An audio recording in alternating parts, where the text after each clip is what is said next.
Hey everyone, Assalamu alaikum. Welcome back to my channel Mimi's Food Zone.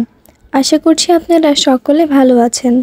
আজকে আপনাদের সাথে share করব chicken cheese sandwich, যা খেতে অসম্ভব মজাদার আর তৈরি করাও খুবই সহজ। বাচ্চা থেকে বড় সকলেই এই স্যান্ডউইচটি খুবই পছন্দ করবে। সো আর কথা না বাড়িয়ে চলুন শুরু করি আজকের চিকেন চিজ স্যান্ডউইচ রেসিপি। প্রথমে একটি বাটিতে নিয়েছি হাফ কাপ চিকেন। এর মধ্যে দিয়ে দিচ্ছি আদা রসুন বাটা হাফ টেবিল চামচ, সয়া সস দিচ্ছি 1 টেবিল চামচ, কালো গোলমরিচ গুঁড়ো হাফ চা চামচ। এখন সব কিছু ভালোভাবে মিশিয়ে নিব।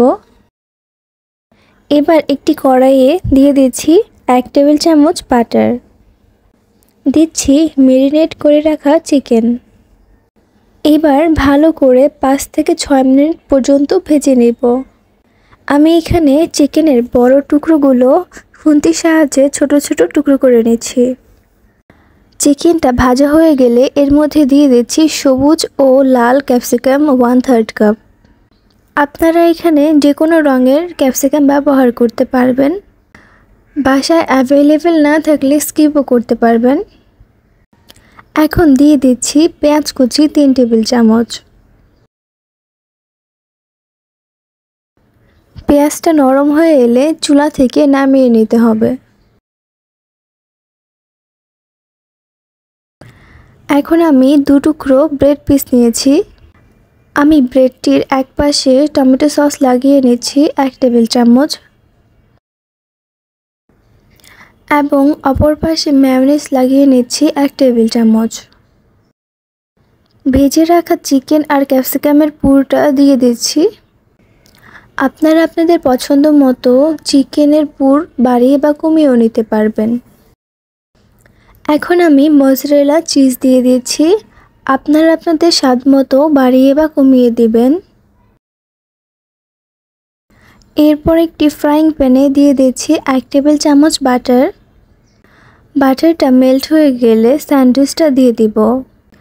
লো আঁচে টোস্ট করতে হবে যতক্ষণ না পর্যন্ত চিজ পুরোপুরি মেল্ট হয়ে যায়। আপনি যদি আমার ভিডিওটি ফেসবুক থেকে দেখে থাকেন তাহলে প্লিজ আমার পেজটি ফলো করে দিবেন। আর যদি ইউটিউব থেকে দেখে থাকেন তাহলে প্লিজ আমার চ্যানেলটি সাবস্ক্রাইব করে দিবেন। আমার ভিডিওটির নোটিফিকেশন সবার আগে পেতে অবশ্যই বেল আইকনে ক্লিক করে দিবেন। আমি একটি স্যান্ডউইচ কেটে দেখিয়ে দিচ্ছি। দেখুন কতটা লোভনীয় হয়েছে, দেখেই ইয়াম্মি ইয়াম্মি লাগছে। ভিতরে খুবই সফট আর বাহিরটাও খুবই ক্রিস্পি হয়েছে।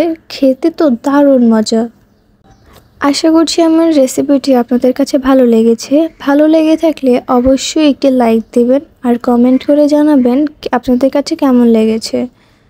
আজকের মতো এই পর্যন্তই। আবারও ফিরে আসবো নতুন কোনো রেসিপি নিয়ে। সেই পর্যন্ত ভালো থাকুন সবাই। আল্লাহ হাফেজ।